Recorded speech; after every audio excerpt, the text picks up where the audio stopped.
On en voit de plus en plus et on les a au stade parfois de complications avec hypertension artérielle, avec des perturbations du bilan métabolique. Vraiment, on est à un stade d'épidémie d'obésité chez nous. Il faudrait lutter. La première intervention, c'est la prévention. Il faut lutter contre l'obésité.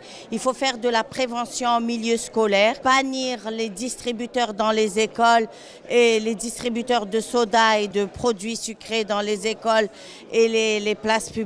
Il faut œuvrer à la généralisation des cantines scolaires pour que les enfants n'aient pas une alimentation complètement déséquilibrée. Ils sont avides de fast-food et souvent les enfants n'arrivent pas à rentrer entre midi et 13h à la maison. Donc ils pratiquent de la malbouffe, ils mangent n'importe quoi à midi, ils mangent beaucoup hyper énergétique, hyper gras. Et donc on devrait œuvrer à la généralisation des cantines scolaires pour faire face à ce fléau.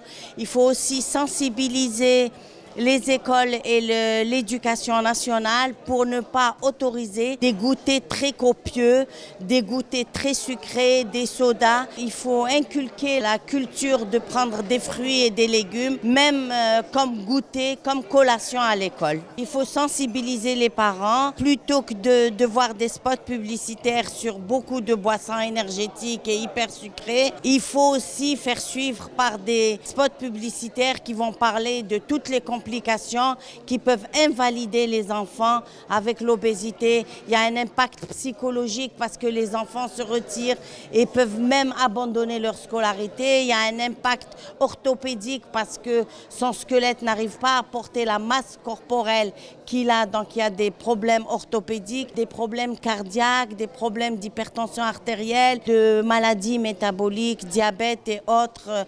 Donc il faut vraiment sensibiliser les parents et aboutir à une alimentation saine parce que notre alimentation elle s'est beaucoup occidentalisée les 20 dernières années et qu'on n'arrive pas à un équilibre alimentaire.